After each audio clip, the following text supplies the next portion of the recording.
Hello, ladies and gentlemen, and welcome to February 2023 TC Tech. Who's ready? It's cold outside, but it's hot in here. We are sizzling. We're ready to get going here. We've got 4 pitch contestants from all over the state. They're going to bring some amazing pitches. A special shout out to 20 Fathoms for doing pitch perfect with some of these folks. It turned out amazing. Okay, so before I forget, we have our 2 hosts up here. We have Catherine and Lisa, who will be alternating back and forth between introducing the pitches and the people who are giving updates. So without further ado, let's get through some housekeeping items here. First and foremost, if you haven't checked in, please do so. You can do that by scanning this QR code and using our app. And on that app, you check in. If you had checked in before, you can get name badges at the front door, but you're going to need this to be able to vote tonight. And for those of you who are online, you can also use this QR code to do the same. We encourage everybody who's watching online to vote as well. Everybody's involved. A couple extra perks about using the app is that you can get notifications for the upcoming events, so we don't miss any more TC Techs, as well as you can make donations and become members, and there's a whole bunch of wonderful things that happen with the app.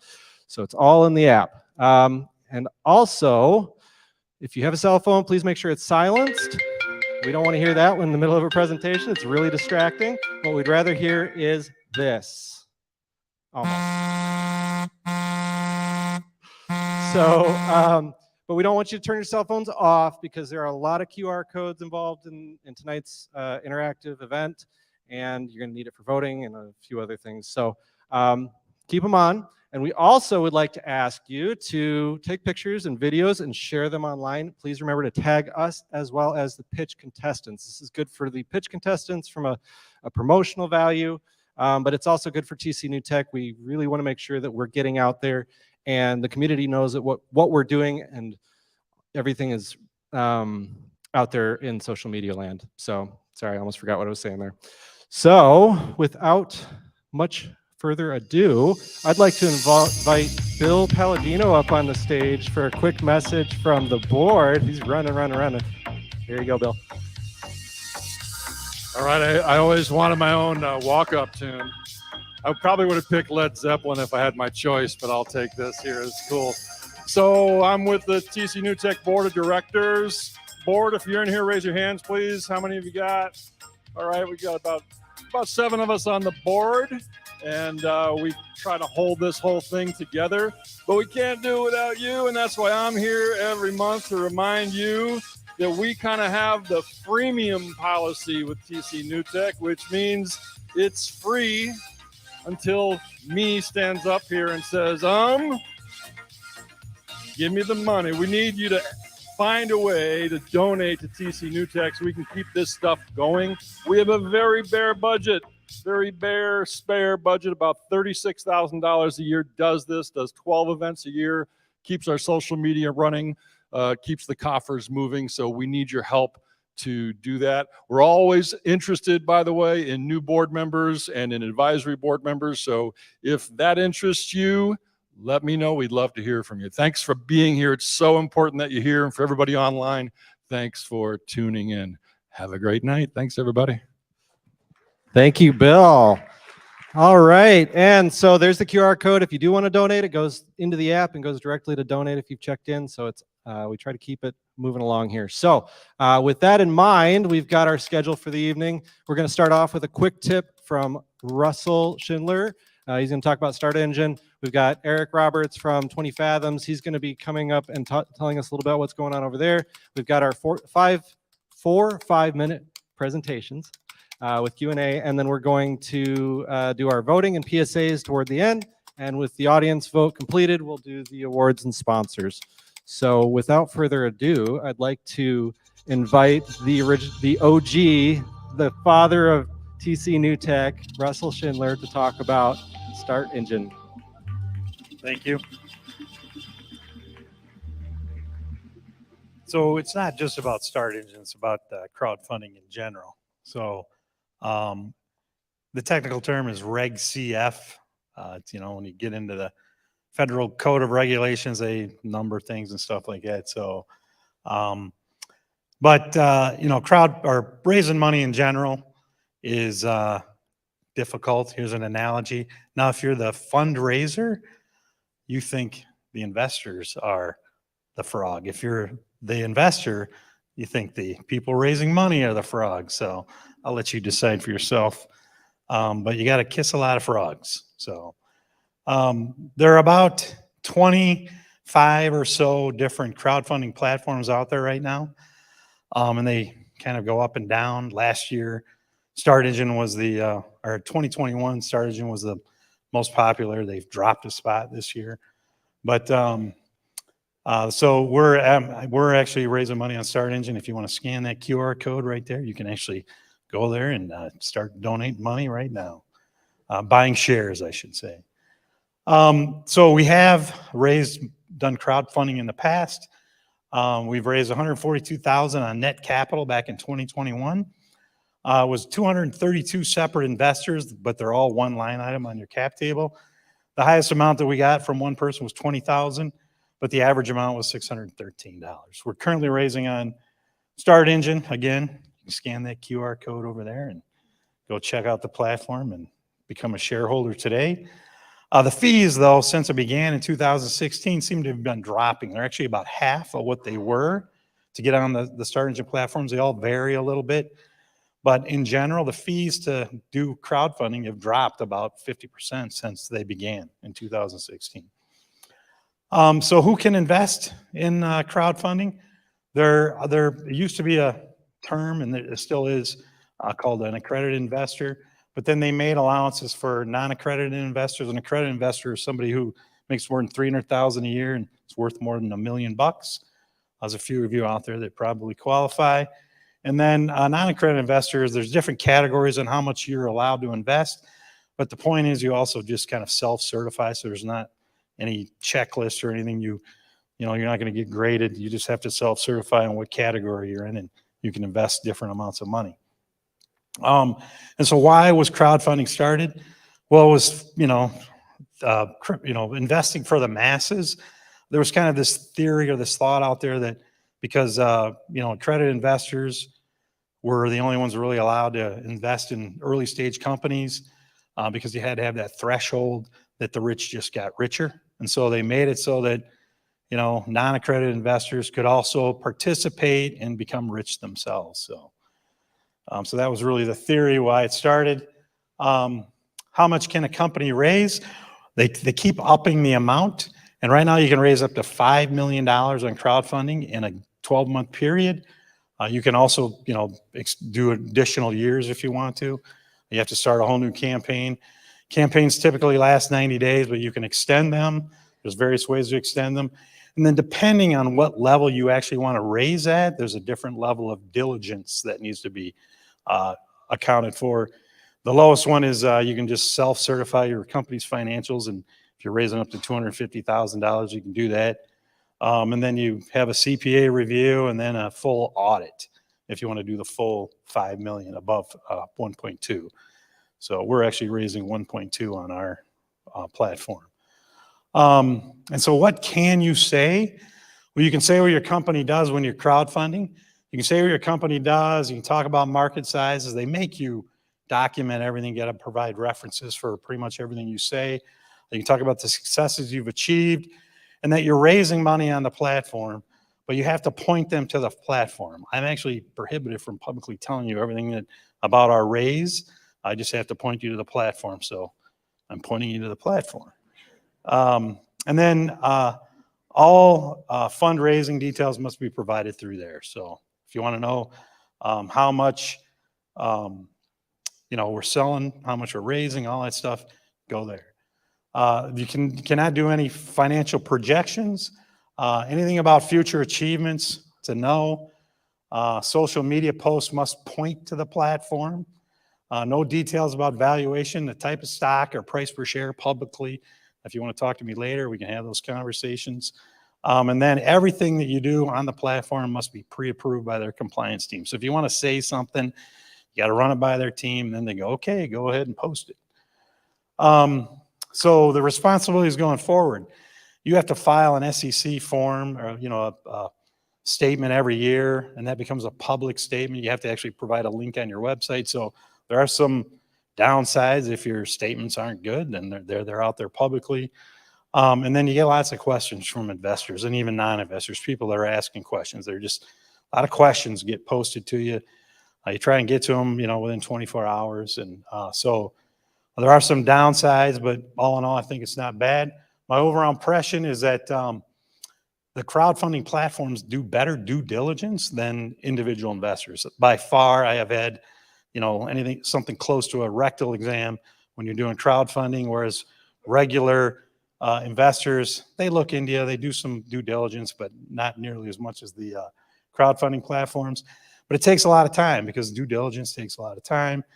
And your info is out there for the whole world to see.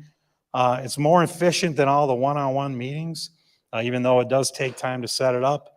And it allows customers to invest. So that's really a nice part. If a customer invests in your company, chances are going to continue to be a customer. And then the crowdfunding platforms, you have to opt into this, but they actually become like mini stock markets that you can actually sell shares on. So if you bought some and a year later you want to sell them, you can actually sell them on the platform. The company has to opt into that functionality though. So it's kind of interesting. I do think that crowdfunding is going to become more and more prevalent and popular as we go forward. Has anybody got any questions about crowdfunding? Go ahead. If someone doesn't opt into that or whatnot, how would they retain their investment? Through an acquisition. Somebody's going to buy your company and they get bought out because of the shares they own. So, which is a typical way it's done. So, go ahead. Could a private foundation contribute via platform? Like become a shareholder? Yeah. It depends on, you're getting into some tax stuff there, but yeah, there's nothing prohibiting it. Yeah, and a lot of companies, some of our investors actually, have, third-party companies that they invest for through the platform. Go, somebody back there?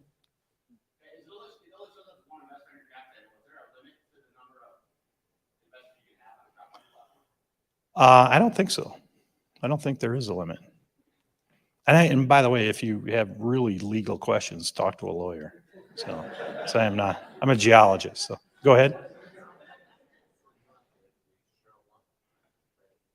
Say that again.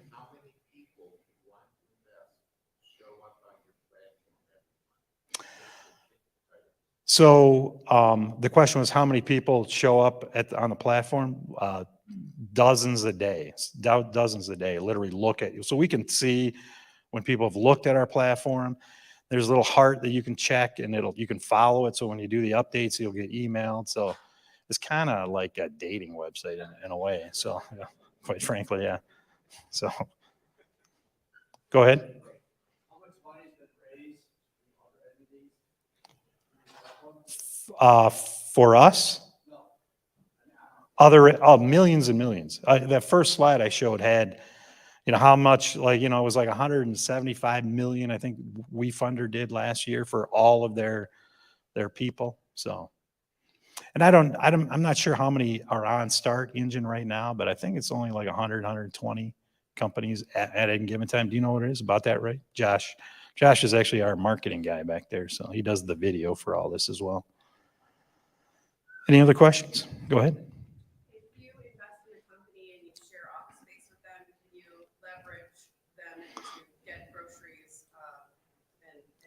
Yeah, I'd be happy to do that for you, Beth.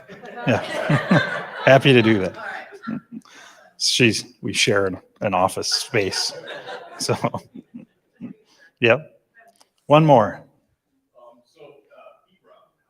those shares treated, and preference-wise?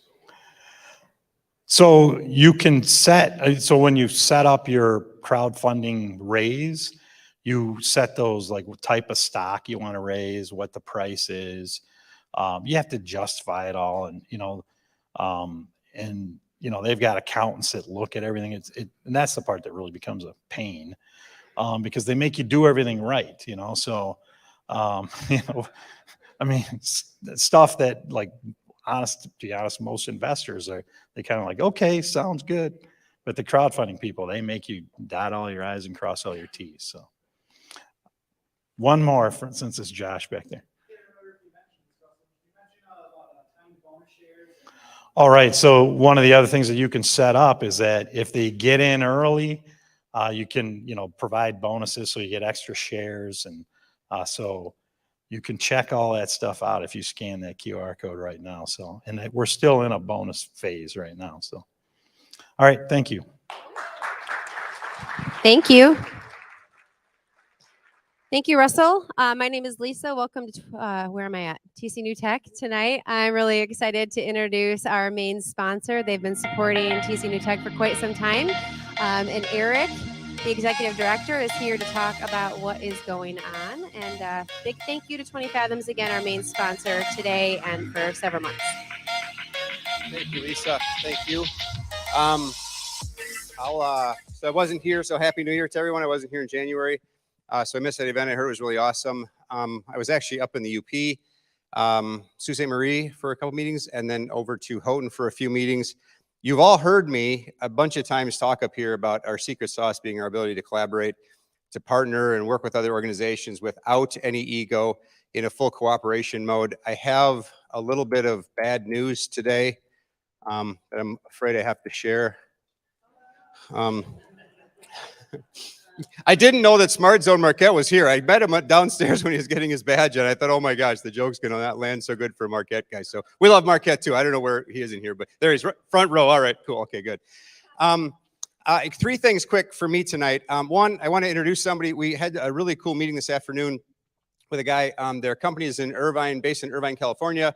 They're here. They have a location in Traverse City as well, and they're thinking about trying to grow and do more here. So if you get a chance to catch him afterwards, say hi, tell him how awesome Traverse City. His name is Clive Hawkins, right over there, raising his hand.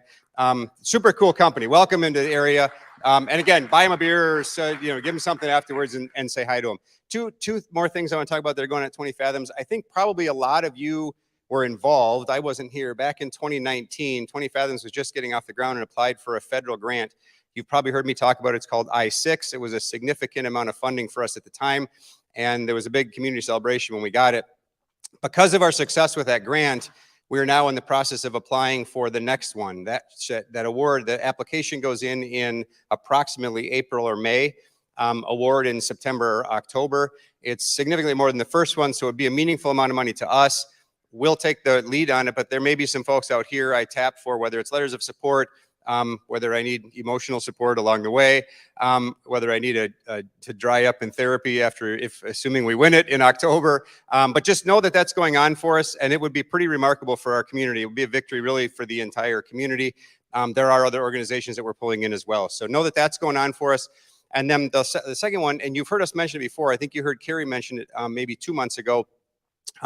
We've kicked off a pretty major effort to sort of regrow our early stage incubator startup program. We're working on coming up with a really cool name for it.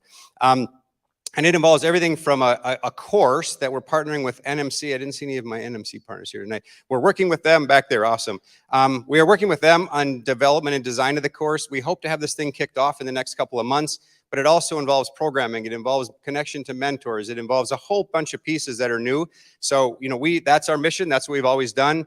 Incidentally, the grant that I just mentioned a second ago, we will be telling in that grant the story of how these early services and programming that we have been so successful. Now we need a whole bunch of more money to go do more with them. So I think what I say is lean in. Like, I think 20 Fathoms is going to have a lot of things going on throughout the year. By the end of the year, we will, I hope, have a heck of a celebration and launch into the next one. So that's it for me. Thank you. Thanks, everybody. Do the clicker. Thank you. All right, I get the pleasure to be introducing our pitches tonight. But first off, everyone who's coming up stage tonight worked really hard to create their pitch and present for us. So I thought it'd be fun for all of us to help them kind of chill out before getting on stage. Can you guys all stand up? Yeah, so there's a lot of importance about posture. So I'm just gonna invite everybody to step their feet a little wider than hip distance apart. Feel really grounded, and then extend your hands up into the sky. Yeah, just take a deep breath. That's our power pose. So all of our presenters, just know you're stepping up here with confidence just from that foundation. All right, thanks. You can sit down. All right, so I'm going to be inviting Michael into the stage. Yeah, come right on up. He creates animated content for realtors with his company, Real Estate Tune. All right. Good to see everyone today. All right, so a little bit about me. My name is Michael, and I'm the founder of Michael and Animation Studio. And today I'll be talking about real estate tunes. So I've been working in the film and theater industry and the advertising industry for over a decade. I've had over 100 satisfied clients. And let me tell you about one of my clients. So it's a company named SmartBuild. It was a growth-based business based out of Canada. They make software for construction companies. So we made them a video. They got about $20,000 to $30,000 that year from it, about $100,000 to $150,000 of the lifetime of those contracts, and it raised their valuation by over $1 million. So what are we doing here today? We want to help 3,000 realtors dominate their territory for less than the cost of one commission. So what's the problem? The problem is there were 4 million homes sold in the US last year, and there are almost 2 million licensed real estate agents. Who knows a real estate agent here? Exactly. So they lack a cost-effective way to reach their audience. The solution is high-quality animated content, costs less than an average commission, highly engaging, and also exclusive use based on territory. Because they're not competing with people from California. In Traverse City, the realtor is competing with people from Traverse City. Here's a video. Are you trying to sell your home all by yourself? And how's it going for you? I'm sorry to hear that. Poor appraisals, extra liability, and limited marketing opportunities are just a few reasons selling on your own can be a bad idea. You'll lose an average 20% of your home's value without an agent. So don't get stranded in the housing market and get in touch with a licensed realtor today. All right, wonderful. So this is an example of an end card, which is one of the things we do to customize the video. So you'll notice this is actually a custom caricature of a realtor. This is a QR code that right now leads to my website. But for the realtor on the actual video would lead you to their website or their form, allowing us to track how you interact with that realtor. All right, market size. There are 2 million registered real estate agents.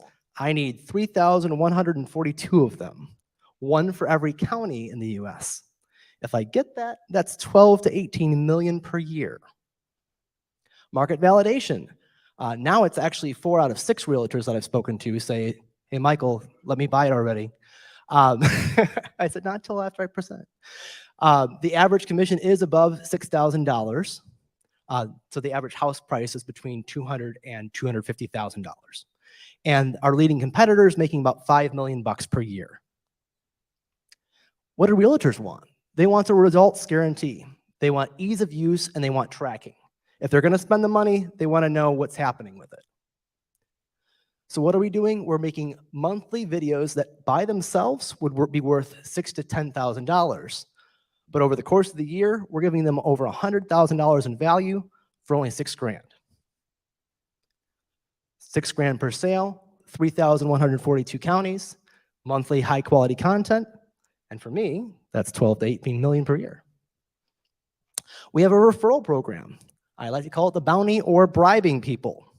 So for realtors, if they buy the video and they have 3 other people buy the video, I will refund them what they paid. So instead of $6,000, it's 0. But instead of $6,000, now I have 18. So that's good for me. I'm not necessarily going after the top realtor in every county. If they want it, that's great. I might be going for the person that's a couple steps down that ladder that wants to challenge them for that top spot. How do we contact people? LinkedIn, email, phone. Hey, this is what we're doing. Do you want to be involved? Already talked about that. We've got 4 of the 12 videos already made. You just saw one of them. We're raising $300,000 to finish it. Half that goes to the videos, half that goes to marketing. just like the film industry, half it's making quality content, half it's letting people know you exist. With that budget, 50 of the 3,000 is a break-even point. All right, so as I said before, who knows a realtor? Here's my bribe to you. Okay, if you want $1,000, have them email me with your name. Say, I'm interested in this. I don't know what he said. He said to email you, say my name. That's my email. I'm all done. We're good. That's my last slide. All right. Now, repeat the question. All right, this is a Q&A. I will repeat your question so the audience can hear. Yes, question. Could I customize an animation? I say you've got 4 above completed. Yes. One of them, I assume, is Toucan Sam. Yes. That we saw. Yep. 3 others that are already done. Yep. How far flung is the creative content possibility? How far flung is the creative content possibility? So the first 10 to 20 realtors that join will have more say on the first 12 videos. After that point in time, if they want additional videos for $1,000 to $3,000, they can add that, and then I can also add it to the overall package at no additional cost. Great question. Yes. Yes, we're actually thinking about printing it on the video. So for use in Kalamazoo County or for whatever county it is. There's no 100% way to be safe, but we will put it on the video like, hey, if you're playing this in an area, you shouldn't. She asked about territory protection. Any other questions? I can't see, there's too bright of lights.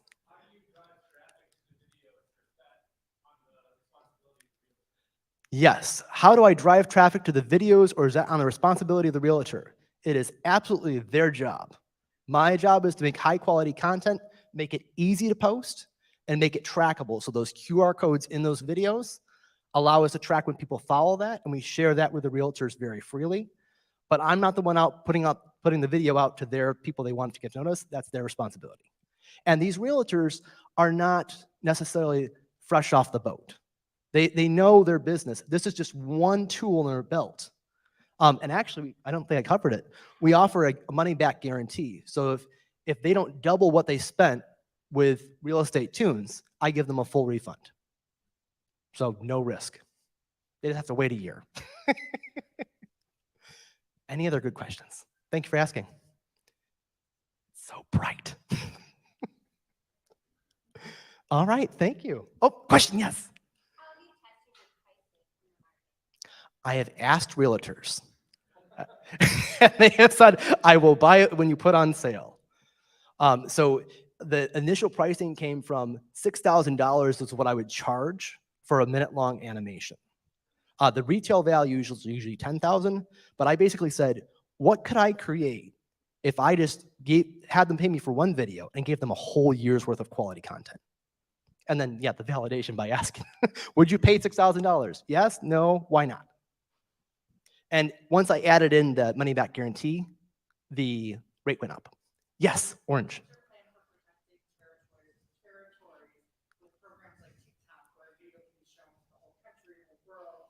Sure. So there's no true protection, right?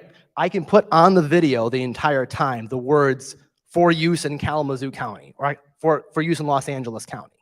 There's no, I'm not omnipotent. I can't truly compose. If I notice it's being shared, if they're doing like an advertising campaign where they're intentionally sharing it outside of there, I can limit their abilities, right? I can invite them not to come back. I can give them a refund and say you're off. So it's mostly we can check and see who's scanning the QR codes. So if they're starting to get a whole bunch of business from California, we go, I wonder if you're showing this someplace you shouldn't be. And that was another question about how do you protect the territories? Great question. In the back, red.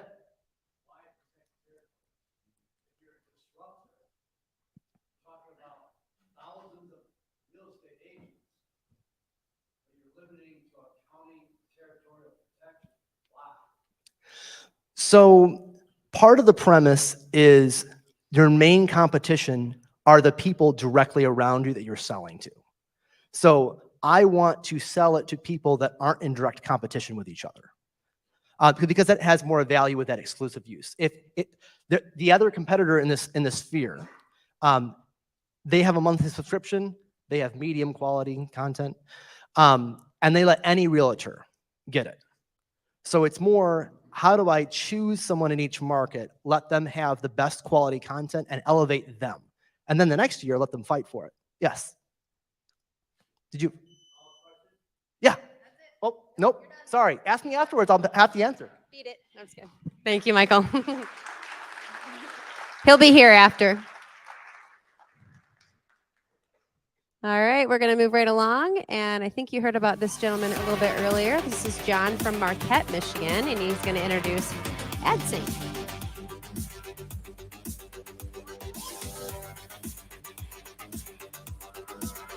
Thank you. What a great event. I'm the guy from Marquette that shot down the weather balloon, I guess, but great to be down here. As a business owner, as an entrepreneur, we wear so many hats. Pretty obvious. Wouldn't you guys agree? So without the time and the resources to cater to all those hats as a business owner, it's seemingly obvious the one that gets put on the back burner every time is marketing. Am I wrong? It's got to be. So, wrong button here. There we go. Introducing AdSync. It's the first all-in-one digital marketing platform engineered specifically for you guys, the entrepreneur. My name is John Bennett. I've been in the marketing and advertising industry since 2005. In 2014, I opened my own full-service marketing agency up in Marquette. Over the course of that time, we've done $10 million in revenue. I've got a team of 5 fantastic people, and we have clients across the entire entire U.S. The problem is, what we run into on a daily basis is people coming to us and say, we do not have the time, we don't have the resources, we don't have the knowledge to market our business, especially in the early stages. The digital atmosphere changes almost on a weekly basis. They don't understand it, and they come to us for that support. They're being sold packages from local media that really doesn't fit their objective. It doesn't make sense for them. So we come in and we customize a plan for them in our company. Big DSPs, Google, Meta, they're monsters. They're hard to understand. It takes a team just to start advertising with them. The market's huge. In 2021, Michigan alone saw a 56% increase in new business over 2020. That same year, the US saw 627,000 new businesses open. Our target is Michigan smart zones. 20 fathoms, you fall right into this. There's 21 smart zones in Michigan. They average 60 clients each. That's about 1,200 clients in needing of our services. So here's our solution. First, we're going to educate our users. We're going to create video tutorials and modules where they can go through themselves and educate everything they need to know on branding their business, content creation, ad display, targeting their custom audience, analytical data, everything they need to know. Strategize, that's our second component. We have a self-serve advertising platform where our business partners can log in, they can build and launch their own campaigns in real time, targeting their customers and placing their ads anywhere they feel is necessary. Finally, we'll verify this process. We'll use key component data and we'll analyze each campaign to learn from the failures and successes and give them real-time advice and evolve each campaign as it goes. So like I said, this is built for startups. This is built for entrepreneurs. We're giving them access to all these platforms without any minimums, without any long-term contracts. To get into some platforms, connected television, Hulu, minimums are crazy, $5,000 a month. As a new business, who has that? We're also going to predict success. So we're going to use historical data, lookalike audience, like campaigns, and we're going to learn from that. As a client runs through AdSync, we're going to learn their business and learn their campaigns. Eventually, we anticipate having an AI component to do this in lifetime.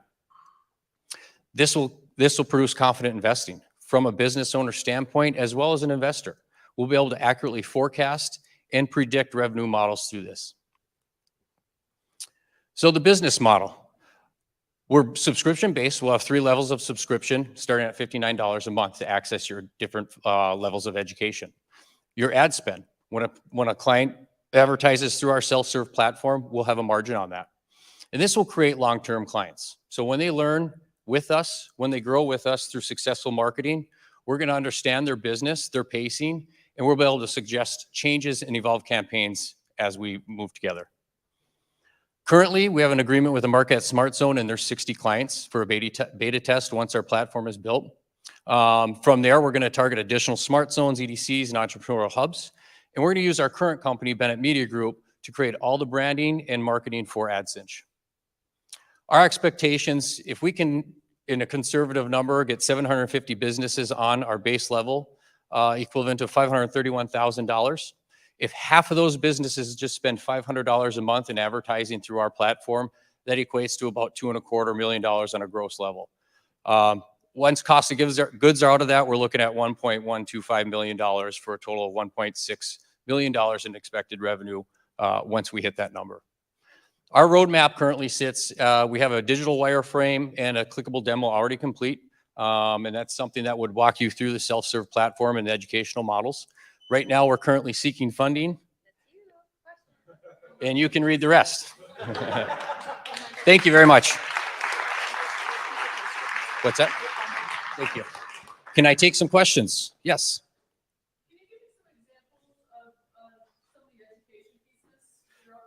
Yeah, examples of education. So we don't have those written yet. That's the content that will be built once we have funding, but they're going to be video tutorials and modules, and they're going to start on a basic level.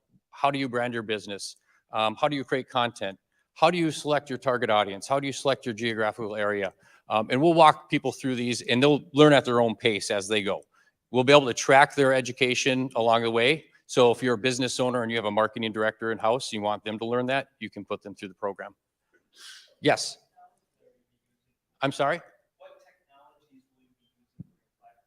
So as far as where we're going to serve the ads, so we're going to use multiple DSPs. Right now we partner with a DSP called MediaMath who works really well. We've researched Centro, Seismic, and we work with a few different ones right now for our current company. And that's the beauty. We don't have a contractual obligation to any of these DSPs. So we can, as a company, use what we feel is best. For instance, Google has a better click-through rate than MediaMath for retail on banner ads. So we'll be able to use that knowledge and that information to direct our clients in the right path. Yes. So in terms of B2C, B2B, and audiences or targets, right? Mm-hmm. What's behind the platform? I know you said multiple DSPs, so DSPs have, traditionally segmented data or whatever behind them. So how are you going to be able to differentiate from the different types of clients and maybe they're very narrow targets versus the broad-based targets in the platform? Yeah, excellent question. If I understand it correctly, so our self-serve platform will have the client go through and select all the data from date range to budget to geography and target demographics, everything, right? So our DSPs will essentially deliver those ads based on that history and those interests on an IP level, right? Does that make sense? It does. So it's data that's audience targets based on the DSPs that you're. Correct. Correct. And we'll be there in the background. So each level of subscription will give you access to account management. Base level is very basic. Second level, you get a virtual account manager. Third level, you get a full service agency and live time behind it. So we can make those suggestions and coach along the way as well. You're welcome.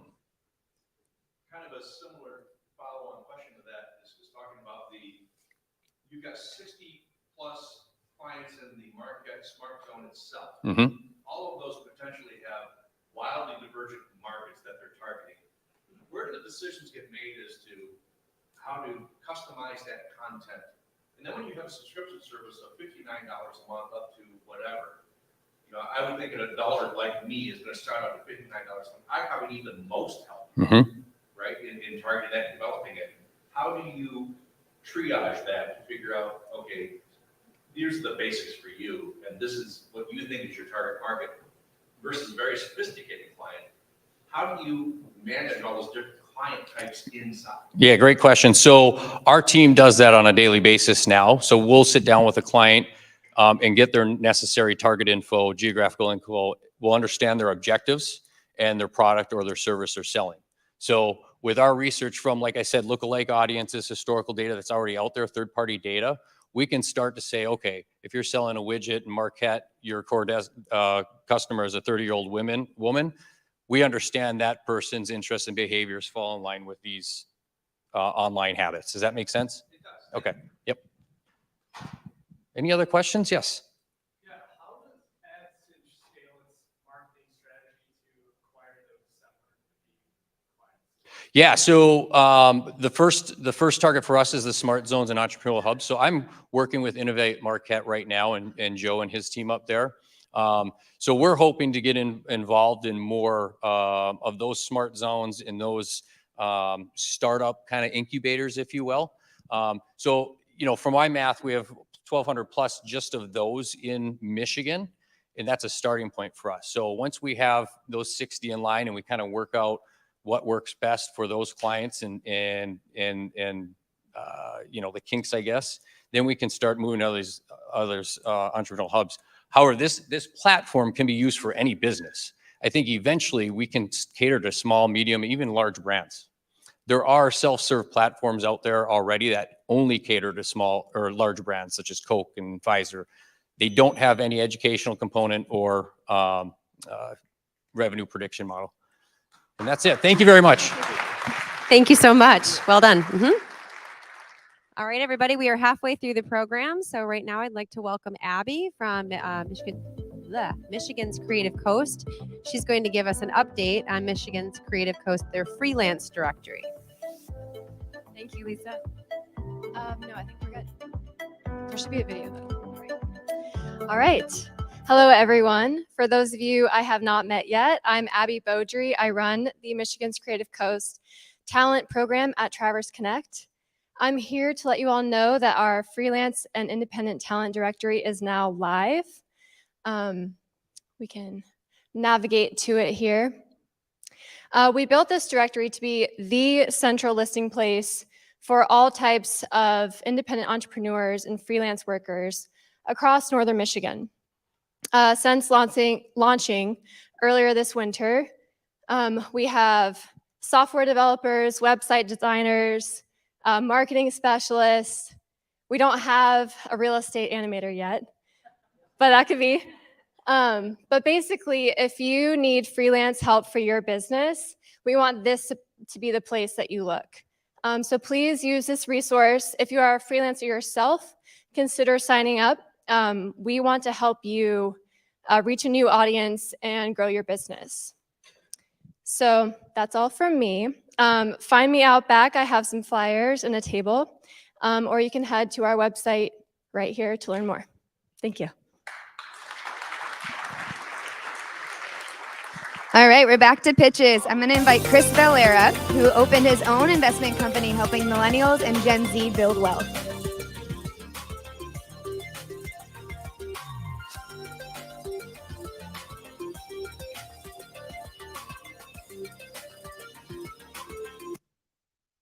Awesome. Hi, everybody. Thank you so much for having me. My name is Chris Valera. I'm a 19-year-old junior in college at Grand Valley State University studying finance and economics. And I'm here today to pitch my financial advising firm, Valera Financial LLC. So let's get into it. If it would click. There we go.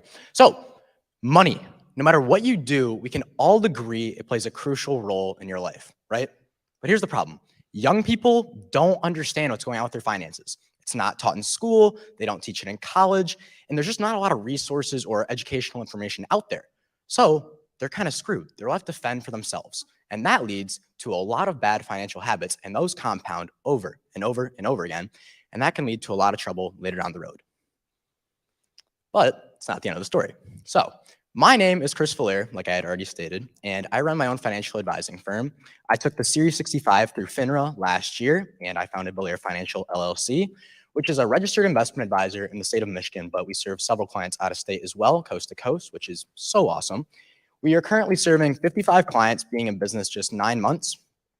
We act as a fiduciary. We provide investment management, budget optimization, and tax planning services to those who need it most. We are really doing something here that's changing the way people see money. The way young people see money is changing, and they're getting hands-on experience with their money And we're putting it in the market and getting to work. And now they're going to be able to live a life that they could have never dreamed of because of the actions they're taking now. What's the market actually looking like? As I said, we target Gen Z and millennials, but primarily 18 to 24-year-olds. Across the US, that's 31 million. In the state of Michigan, 1 million. And we're going to trim that down to about 780,000 in case they have a family financial advisor or a plan that's already in place. There's a lot of financial advising companies out there, right? I'm sure we've all heard of Edward Jones, Merrill Lynch. Heck, there's a Charles Schwab office right up the block, right? But here's the problem. You need a lot of money to get to the door, right? The average advisor, they're 55, and 38% of those guys are expected to retire within the next 10 years. They don't care about the 20-year-old from West Michigan who has, a couple $1,000s that they want to start to invest.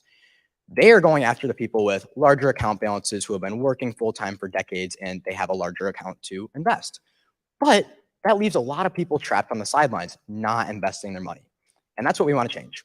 We have no account minimums, no income requirements, and we prioritize a relationship, right? We're people. We want to feel loved. We want to be treated kindly with respect, and we want to be served, right? That's what it's all about. I want to serve them above myself and just really get to know them and get coffee with these people. If you have a 55-year-old guy from New York, it's kind of weird if you get a 20-year-old and get coffee with him, right? That'd be a little weird. So we're not going to do that. Me being 19, it's okay. It's acceptable if I go get coffee with somebody. It's cool. And, we keep it really personal. I'll send personalized texts after I send a trade. And, we keep a monthly newsletter every month as well that kind of says, hey, this is what happened in the stock market this month. This is what's going on to your money. So they actually have a little bit of an idea what's going on. If they have more questions, I'm always open to phone calls as well.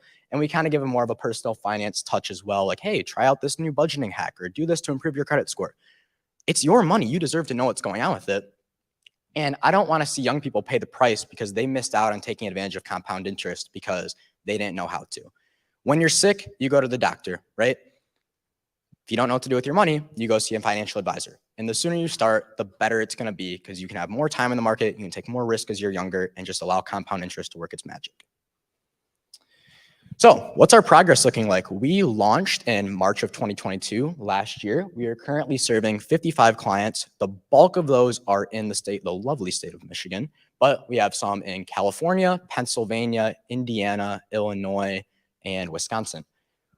The largest source of our clients is referrals. And that makes me so happy knowing that I'm providing them with good value and they're pleased. And we currently have $150,000 under management, being in business just 9 months. So we are up and running. We are fully past the launch stage and we are in business. So how do we actually make money off this? Simple. I want to make this slide as simple as possible. $10 a month and a 1 to 2% annual fee. How many times have you gotten those monthly statements in the mail and you have no idea what the heck's going on and all that fine print? How much are you actually making and how much are they charging you? So I want to be very transparent and show them what they're making. First year was very heavy for startup expenses, just working with lawyers and getting everything set up in place. And we operate at a net loss of $2,800. But being 2 years in business, projecting to have $1 million under management and 120 clients. And as time goes on, our clients are going to grow and they're going to get older and they're going to have more money to invest and their account balances are going to grow as well. So use of funds. We need money on marketing and sales to actually go out there and spend money to grow and get the name out there and provide them with educational resources. That is the big bulk of what we need funding for. So together, let's educate and inspire the next generation of investors. Thank you.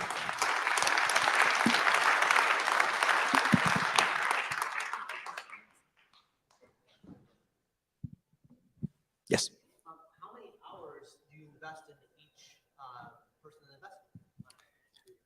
How many hours do you invest on average with each client? So it varies. Everybody's different. Some people like a little bit more communication, some don't. We do a free consultation. The first meeting is free. We assess their current financial situation, what their risk tolerance is, find out when they want to retire, and see if investing right now is even the right call for them. So that's about an hour, hour and a half. It really just depends if it's virtual or in person.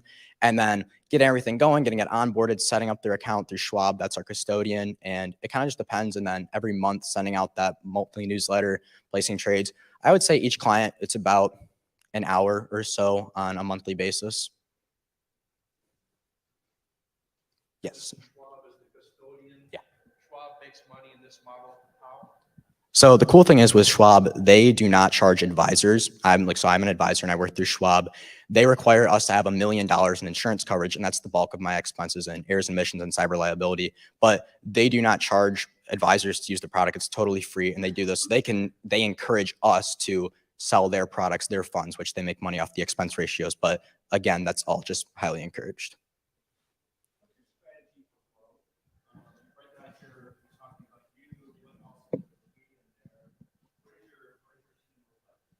Yeah. So what is our strategy for growth? Currently, it's me. Like I'm the full-time, I'm employee number one. I'm full-time, but I currently have a team of 3 interns. I have a research analyst who does more work on the investment side of things and just doing more info on that for the newsletter, and they kind of help write that. I have a graphic design intern who helps make social media content, and then an outreach intern.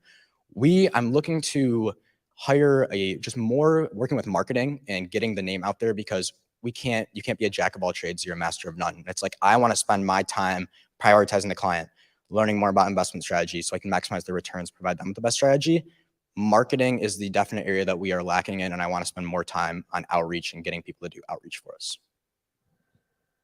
In the back. Having said that, who do you feel your competitors are? Are they kind of the easy entry, big houses, or are there, small companies like yours that are providing more niche services? Yeah. So he's asking who the competitors are. And as we saw a couple slides back, let's see, you can see all these other firms, you have a lot of money needed to invest. For a lot of people, 18 to 24-year-olds, even 5,000 or 20,000, that can be a lot of money for them to fork up. So that kind of eliminates that. So they might go to a robo-advisor. That's our, biggest option. Like the biggest alternative is go to a robo-advisor. But what I found a lot of people is that they like having that one-on-one communication. They like to be assured when they see the market's down this week. Like they like that assurance of saying, hey, this is what's going on. But I would say our biggest threat is 1, do it yourself, and 2, a robo-advisor, because we're going after all the smaller investors. It's like you're going after all the little breadcrumbs. All these big firms, they want the big pieces of the pie, right? They want the accredited investors. I mean, why wouldn't you? Nobody's going after the crumbs.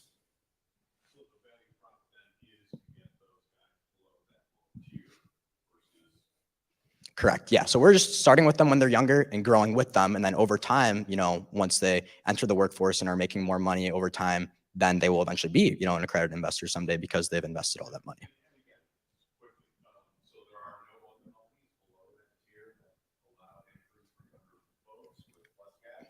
I mean, of course, there's always like other boutique, like RIAs, like small firms like me that offer, advising. But like I was saying earlier, the average advisor is older, right? And it can be kind of weird if they don't really know when to reach out or if to reach out with somebody. There's not a lot of other 19-year-olds to my knowledge that are doing this and just utilizing them being young and understanding like the societal and cultural norms that way. Yeah, great question. So I don't know if you thought this far ahead, but 15, 20 years from now, do you think you'll still be targeting 18 to 24-year-olds? Or will your clientele have grown up and maybe left your practice for something else? Or how do you see that going? Yeah, that's an awesome question. Will I still be targeting 18 to 24-year-olds, when I'm 30? And it's a great point, because right now I love working with younger people and I can relate to them and, get to know them personally, and because I'm in that demographic, right? As we grow, I am hoping to eventually have advisors working with me and underneath me on staff, having a team, not just one. But I think it's going to eventually, I would love to stay in the range of 20 to 30-year-olds. Like we are in this, like I'm not in this for the money. Like I'm doing this because I genuinely just love helping people and like getting to know them. And it's like, you can make someone's life easier by doing this. 41% of divorces are caused because of money-related issues, right? So what if you invested your money in your 20s and now you're not arguing with your wife when you're 45 because you have money in your arthritis? Like we're preventing divorces here, right? Like that's what it's all about. And disclaimer, like, no, we don't. But yeah, that's everything. Thank you. Awesome job. Thank you. Hold on. We've got a brief announcement about Michigan Startup Week with Brady Matson. If you come to the stage. Until he gets up here. Welcome, Brady. Yeah, I'm Bradley Matson with Spartan Innovations and also TC New Tech board as of late. And here to talk about Northern Michigan Startup Week. This is our 2nd annual Startup Week happening this May. And we are pleased to announce that the theme for this year is water innovation.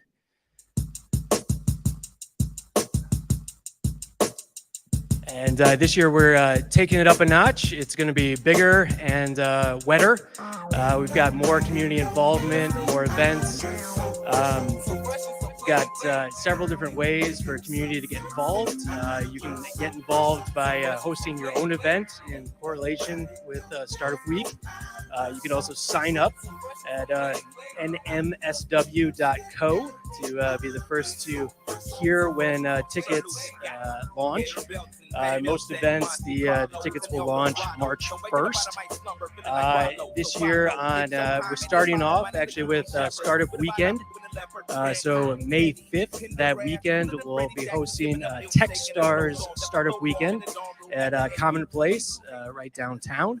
So that'll run the first weekend. And then Monday, we're organizing a community day at Discovery Pier over here on the water to show off some cool water tech and get some more of the community involved. It'll be kind of an event for families and a way for young people to learn about kind of water tech careers and that kind of thing. Also on Monday, that night will be Newton's Road. They'll be hosting a high school startup pitch competition. That'll be Monday night. Also on Monday, we're going to be doing some wine excursions on the Leelanau Peninsula, if you're into the wine. Then on Tuesday, we'll be having right here, actually, the University Showdown. So that's the University Pitch Showdown hosted by TC Tech. So that'll be on stage here. We're going to be hosting universities throughout the state, showing off some kind of the neat things that they've been doing. Then on Wednesday, we'll be having the 20 Fathoms Startup Celebration. That'll be over at Bonobo Winery in the evening. And also on Wednesday, we're actually doing something new this year, a Startup Crawl. So that'll be a bus that'll go around, hit up a few different startup offices in town. I should also mention on Tuesday, NMA is going to be hosting an investor event, which should be a great opportunity for both entrepreneurs and investors to kind of mingle and learn about what's happening here. And then finally on Thursday, one of our new partners is Traverse Connect, and we're excited to be, they're going to be hosting a water innovation panel that'll be at the Great Wolf Lodge that evening, and we're going to be bringing in some PhDs and kind of water tech and innovation experts for that event. And we'll also kind of do a finale wrap up there that'll kind of showcase the whole week. So a lot of moving pieces are still going right now. So there's plenty of opportunity to get involved. If you have an organization or if you'd like to host an event during the week, we would love to connect and make that happen. Northern Michigan Startup Week is all about just kind of showcasing the innovation and cool things that are happening in our region. So we'd love for you to be a part. Thank you. Oh, sorry about the name. We wrote that down wrong. Thanks, Bradley. All right, super. So now I'm going to get a little tech support because Alexis is here with Spade, and she's going to explain the agrovoltaic, which I'm going to read this. It is solar, agriculture and solar. So it's design and development with a goal to make agriculture and solar accessible and implementable at scale worldwide. And we'll have her pronounce that word for us. Hello, Alexis. Excellent. Can you hear me? We can. You're on. Awesome. Thank you for having me and accommodating me remotely. I'm up in the Keweenaw Peninsula. So as introduced, my name is Alexis Pescaris. I'm the co-founder of Spade Agrivoltaic Design and Development. And today I want to ask you a really important question. So which is more important for our future? Renewable energy or sustainable agriculture? If you said renewable energy, did you know that the US will need more than 10 million acres to satisfy growing demands for solar? And 90% of those acres will be in rural communities. So with business as usual, renewable energy could threaten the future of agriculture. The good news is that there is an alternative solution. It's known as agrivoltaics. And agrivoltaics systems combine agriculture and solar into a single land use system. So agrivoltaics is genius in theory, but it's really challenging in practice. Solar developers are grappling with uncertainty, unknowns, and complexities relative to conventional projects. Solar developers aren't farmers, so they're struggling to step beyond business as usual. So in order to solve this problem, my team created Spade, which is a software tool. Spade models agrivoltaic systems, and you can design, predict, and analyze system performance. Most importantly, the tool informs which crop families can thrive under the system's conditions. Spade takes ordinary solar modeling to the next level. It gives developers the information they need to work in partnership with farmers to grow food and produce power at the same time. So step back for a second. We are talking about revolutionizing one of the fastest growing industries in the country. The Inflation Reduction Act is driving unprecedented growth in the solar industry. And within this larger industry, the agrivoltaic market segment is emerging. It's nascent, but exploding, and it's projected to grow by 10 gigawatts by 2030. And that's a bigger land area than Walt Disney World, and it's growing really fast. And that's our target market. It's a market that my team has already accessed and has been extracting revenue from. So we've been busy. Solar developers are paying us to generate design simulations and lead full project consultation. In less than 6 months, we've designed over 60 megawatts of agrivoltaics across the US. 60 megawatts is 300 acres of farmland saved from conversion. Now imagine the impact we could have in 5 years if every developer had access to Spade. And that's our goal, to turn Spade into a fully realized software as a service. And our goals are big, but so are our strengths. And our advantage comes from our partnerships. And we've partnered with the National Renewable Energy Lab to enhance Spade's financial capabilities. And we also have an exclusive relationship with Ladybug Tools, our software developer, who is renowned for the most accurate and efficient light modeling conditions. But why trust us? Well, we are internationally recognized as leading agrivoltaic researchers and developers. Thomas is a professional horticulturist and graphic designer who's among the first in the country to ever grow crops successfully under solar panels.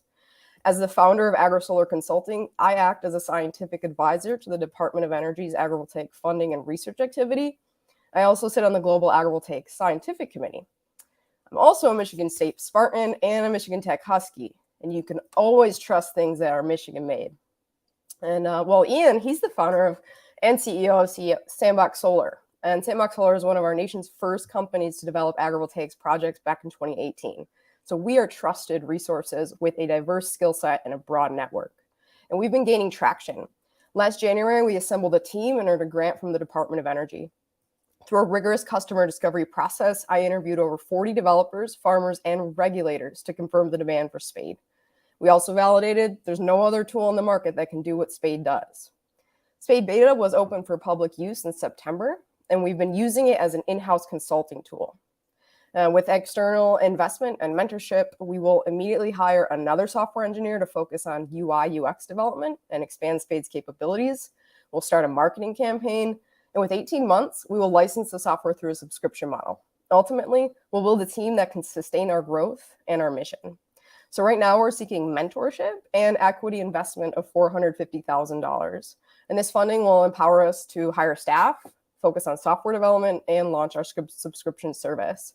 And with your help, we can ensure that Spade is realized and that the future of renewable energy doesn't come at the cost of agriculture.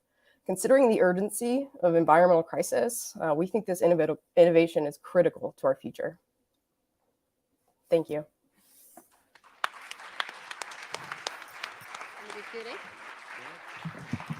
Okay, oop, hold on, I'm breaking things. Okay, so we've got 5 minutes started for Q&A. If anybody has a question, I can repeat it for her. Yes.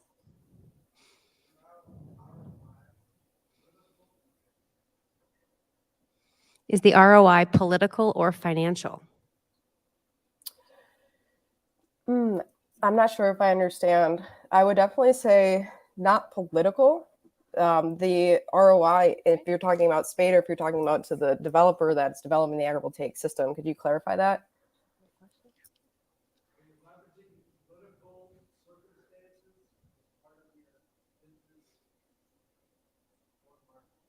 Are you leveraging your political circumstances to leverage or go to market? I think I said that right. No, this has been a really natural evolution of my work at AgriSolar Consulting over the last 1 year. The influx of developers seeking agrivoltaic services has quadrupled. I don't think it has anything to do with politics, more about just the growth in the renewable energy industry itself. And we're struggling to deploy solar at the rate we need to when farming communities are putting their fences up. Okay, check.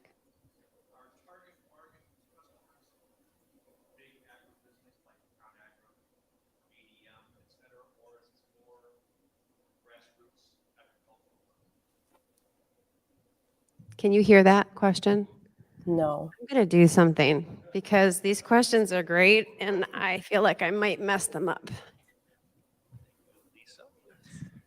Great presentation, Alexis. Are your target customers big agribusiness like ConAgra and ADM, or are they more of a grassroots agricultural market? Neither. Specifically, right now, we are targeting solar developers at the community solar level. So developers who are working in that mid-scale range and large-scale developers. Our second wave target market is farmers. They themselves want to understand how solar will have implications on their productivity. But right now, what we need is for developers to start to gain the tools to be farmers, and Spade helps them do that. So that's our first level target market, is developers at the mid-scale and large scale. I agree.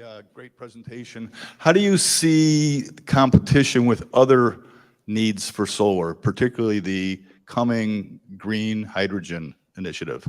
Both will compete significantly for solar energy resources.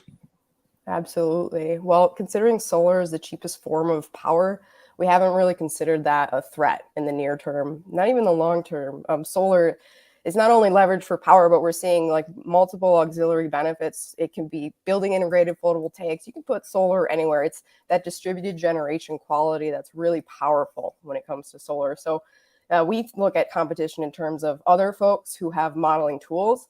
And there's not one on the market that cares about agriculture because we haven't had to care about it yet. Quick question. Are there certain vegetables or produce things that grow even better around solar panels? Yes, thank you for asking. We're looking at specialty crops that are drought tolerant or shade tolerant, excuse me. So we've actually had pilot tests down in Arizona, for example, showed double yields because the shading helps the plants retain water. And then in turn, they transpire less. So we've seen an increase in yield in specialty crops like tomatoes, peppers, all over the map. We have yet to see agrivoltaics in conjunction with commodity crops at the large scale, but that's not our target and that's not our issue. So there is really interesting research happening that's showing crops go better underneath shade. I really encourage you to check it out.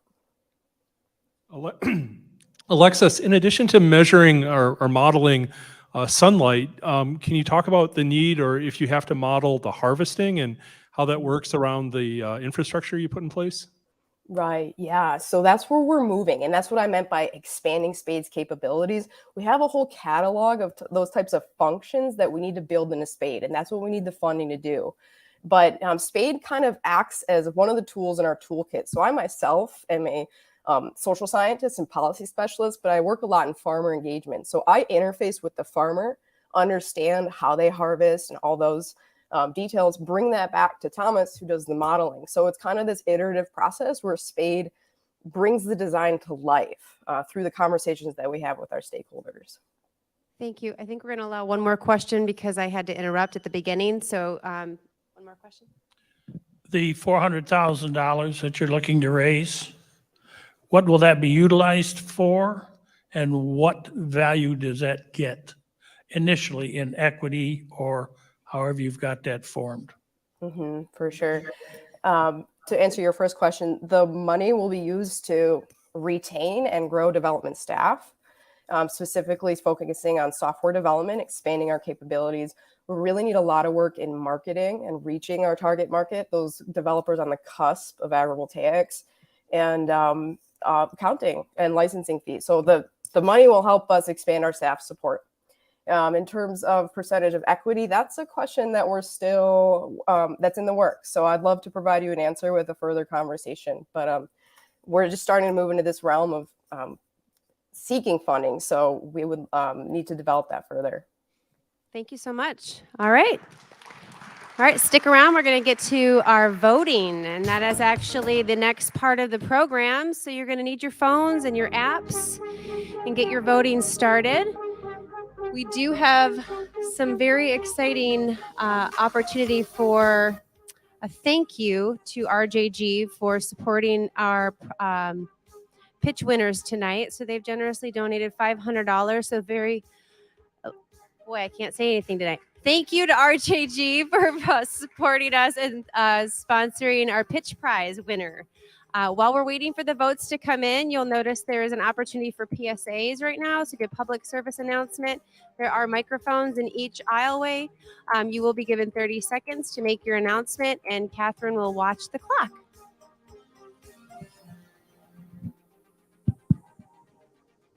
The clock running. I get more? Oh boy, you're in trouble.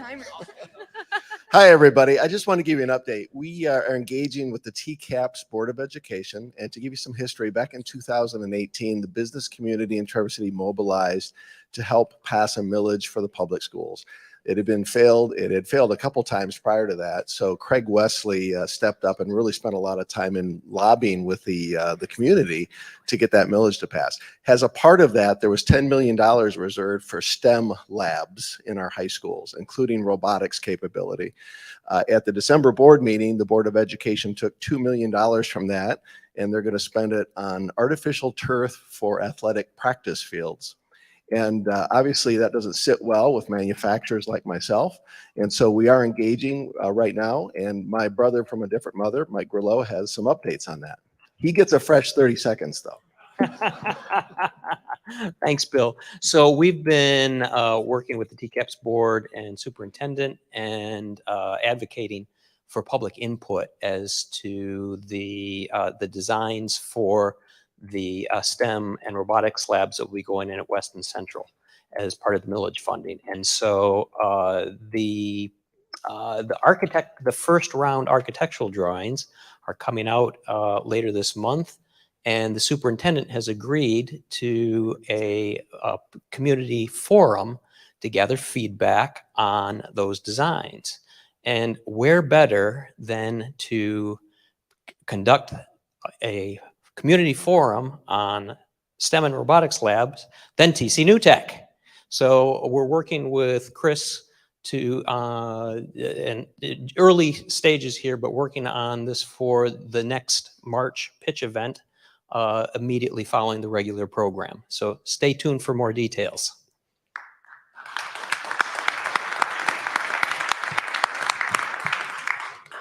Hello, my name is Brian Van Forst, and I am a teleworker. I work from home for a company based in Boston, and we have started a social group, a meetup group for other people who are trapped at home working remotely. It's a chance to give a happy hour and a chance for people to have coworkers that they don't really have in physical space. We have 335 members at this point. Our next meetup is next week. Not all 335 people will be there. In likelihood, there'll be 20 to 30 people, and it's a broad range of people of all ages, several different, from last week I arrived to Traverse City to 5 years ago, and every sort of type of employment, some technology people, but all sorts of other things. If you know somebody who's trapped at their house, who needs a chance to get out of the house, come see me, I'll give you a card. Thank you. Thank you. We are staying to 30 seconds now, so. I'm Jamie Elderman from Michigan Tech. Alexis is one of my students. If you have any questions on her presentation on agrivoltaics, I do have a poster out there and her business card. I'd be happy to help get in touch with her. So pretty proud of Michigan Tech students. She was a graduate student. So thanks. Hi, everyone. You might recognize me from August when we came and pitched for Evergreen Young Adult. We wanted to give you a quick update that we are now 501c3 nonprofit, and we have expanded from just young adults to older adults as well. If you weren't there for August, we do social events to help people make friends that don't revolve around drinking. If you're interested in joining, come up to me after during happy hours and we can get you a contact card, or you can look up Evergreen Community Group on Facebook. Thank you.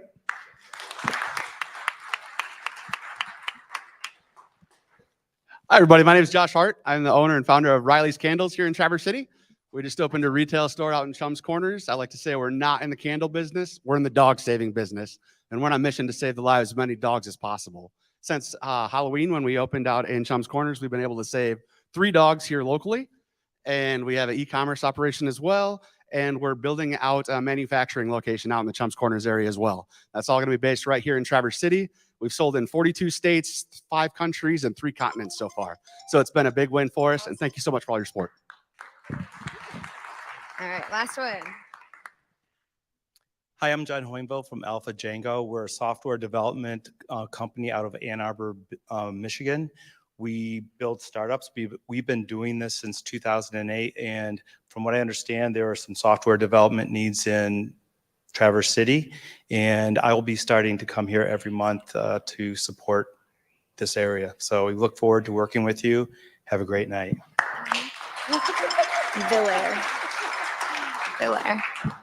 All right. Thank you all for your PSAs. We want to give another thanks to our sponsor tonight. Let's see. I haven't seen the slides. Calculating the votes. We're going to be talking about the winner in just a second, but another thanks to RJG for our $500 prize. We're going to give it over to Lisa to announce our winner.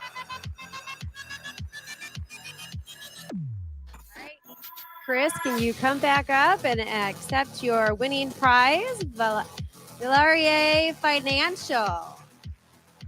And this will be converted to real money for you. No, but Catherine is going to be part of the photo op. And I think, do you want to say thank you? Yeah, thank you guys so much. Seriously, this was an absolute blast. Thank you so much. Thank you. Fantastic. And we have our trusty cameraman here has picked a shot that's going to give you the best angle. And while we do that, I've got a couple of announcements. Congratulations, everybody.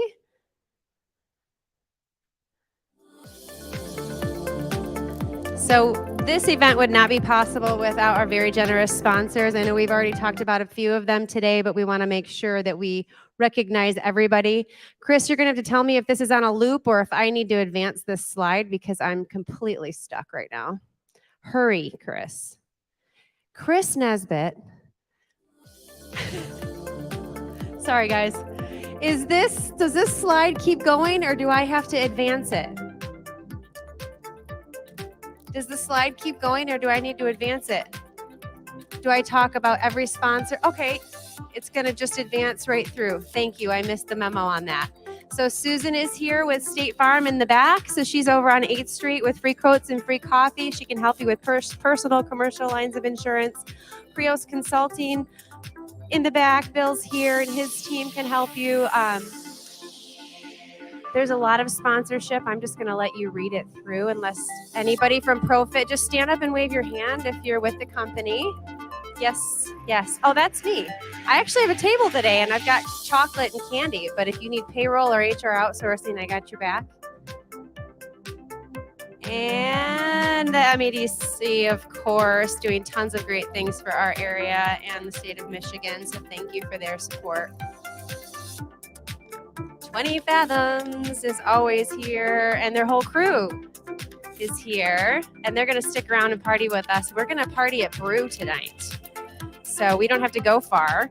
All of these folks here also donate in kind. So if you're someone that is trying to invest in their company, but you've got something that could provide a value and you've got an in-kind sponsorship, touch base with our board members, please. We'd love to have your help. SCORE community members, there's so many of them in the audience. They're spread very far and their knowledge is very deep and they're here to help you guys with your business ideas. So reach out to them. We're going to be here. What is that? Job board. TCNewTech.org is the website. If you have a job or if you need a job, that is an excellent place to go. It's connected to all kinds of awesome things, but it's your employment spot. So TCNewTech.org, go to the job board. True Job powers that. We're going to be back here on March 7th, same time. Doors open at 5:30. And right now you can go enjoy each other's company, learn more, and then meet us at Brew when you're ready. Cheers.